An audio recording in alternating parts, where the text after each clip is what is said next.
Assalamualaikum warahmatullahi wabarakatuh. Salam dan bahagia. Kali ini saya akan membahas mengenai kearifan lokal dari daerah masing-masing sebagai tugas ketahanan 2. Perkenalkan, saya Alfandi Alif Utama dengan NIM 2021 012 031 dari program studi Teknik Industri B. Saya bertempat tinggal dan berasal dari Desa Jagalan, Banguntapan, Bantul, Daerah Istimewa Yogyakarta.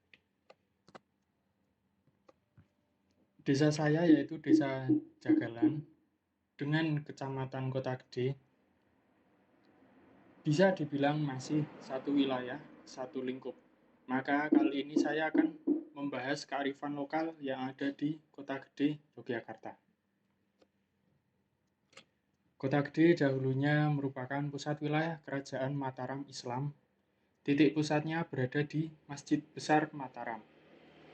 Di dalam komplek masjid tersebut terdapat juga makam Panembahan Senopati.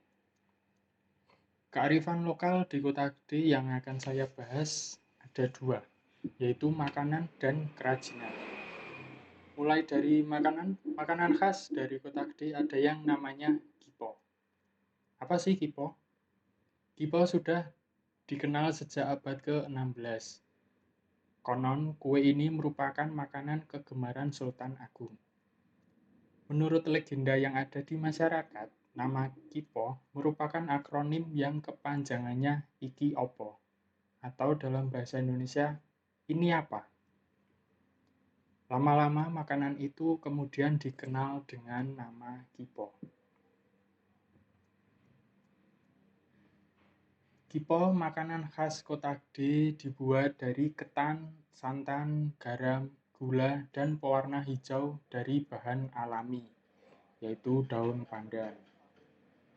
Di dalamnya diisi ten-ten atau parutan kelapa dicampur dengan gula Jawa dan dipanggang menggunakan lapisan daun pisang tanpa diberi minyak.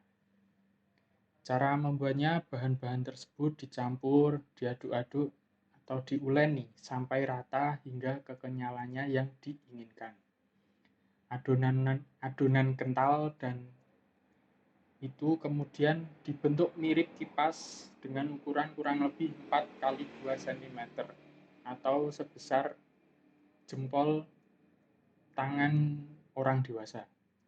Di dalamnya diisi ten-ten kemudian dipanggang di atas cawan tanah liat dengan menggunakan alas daun pisang. Menurut saya, kipo hanya dapat ditemukan di Kota Gede atau mungkin bisa ditemukan di luar Kota Gede, namun sangat jarang untuk menemukannya. Hal ini semakin memperkuat bahwa kipo merupakan kudapan asli Kota Gede. Lanjut ke kearifan lokal yang kedua, yaitu kerajinan. Kota Gede juga dijuluki Kota Perak. Kenapa? Karena banyak pengrajin perak dan menjadi sentra kerajinan perak dari dulu hingga sekarang.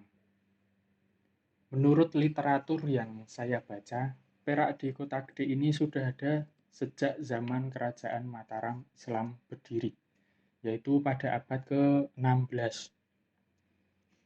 Pada waktu itu, Abdi Dalem Kriya diperintahkan Panembahan Senopati untuk membuat perhiasan untuk kebutuhan keraton.